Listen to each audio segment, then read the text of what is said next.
So I'm here with Phil Chau via phone. He is our Senior Risk Analyst. Hey, Andrew. And today we're going to be answering the question, why is my payment account not approved yet?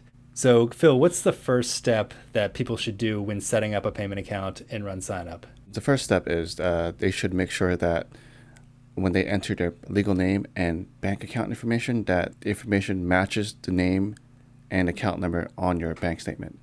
Oftentimes we have customers enter a wrong legal name and it doesn't match the name on the bank statement. That will give you an error. So if you make sure that the legal name and bank account number matches, then it's a higher probability of getting your bank verified.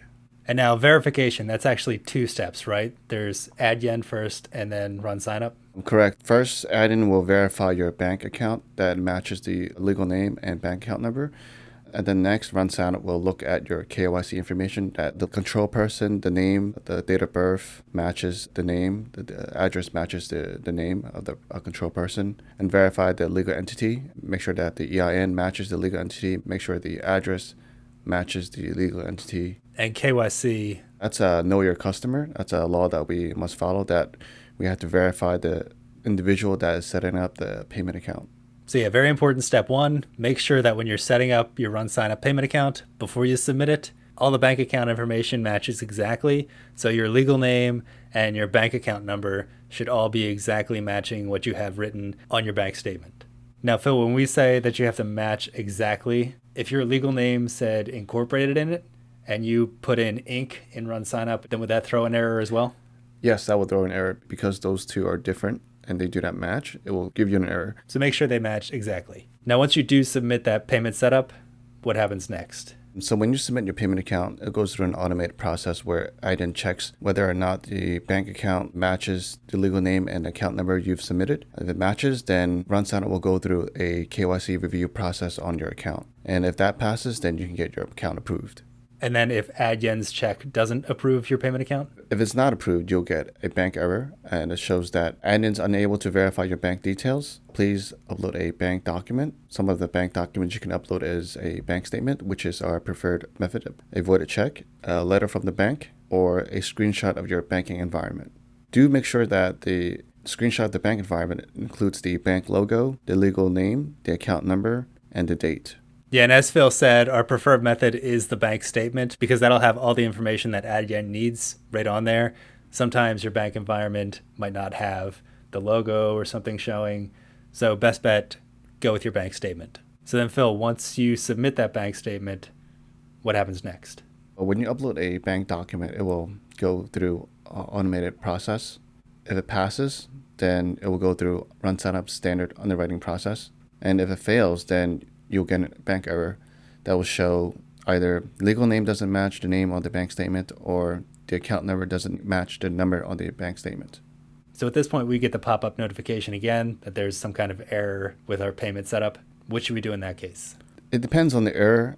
If the error shows the account legal name doesn't match the name on the bank statement, then you want to correct that on your form. And to correct that on your form, you have to X out the upload prompt. Go to your legal name, make sure that the name matches the name on the bank statement. Then scroll down to the name of the bank account and make sure that name also matches the legal name and also the name of the bank account. And once those two match the name of the bank account, you need to upload a new bank document. That shows that the legal name matches the name that's on the form. So pretty much you would suggest just have your bank statement out, X out the prompt, and go through your payment setup to make sure all the bank information on your RunSignup form matches the bank statement in your hand. And then once you make those changes, submit that bank statement. Yes. So that's one of the most common errors. What other kind of errors might people see? Another error that they will see is the bank account number doesn't match the account number shown on the bank statement. Just like before, you just have to X out the prompt, upload prompt, go to the bank account number, go look through the numbers and make sure that all the numbers matches the number that's on your bank statement. Make corrections and then upload a new bank document and make sure that it matches the bank account number. So again, just have your bank statement out, go through your RunSignup setup, and make sure all the information matches exactly. Another error is if the bank document submitted is not acceptable.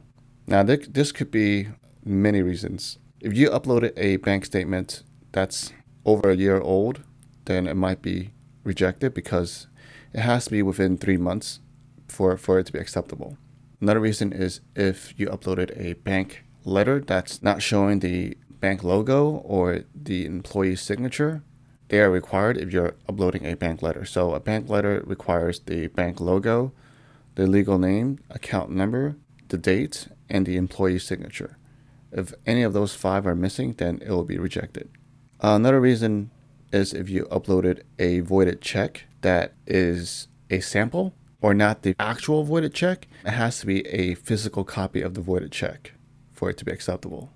Another reason is if your screenshot of the banking environment doesn't include the bank logo, the legal name, account number, the date. If the screenshot doesn't include those, then it will be rejected. So again, the advice is to use the bank statement because that's going to have all the information that's needed, and that has your best chance of getting approved quicker. That's correct. So then after you've made the corrections in your RunSignup payment setup and you've submitted the new document, what happens next? Next, admin will check to make sure that the account is fixed, the form is fixed, the legal name or account number is fixed, and then they will also review the bank document again to make sure that it matches the legal name and account number. If all of that matches, then your bank is verified and it will go through RunSignup standard underwriting process.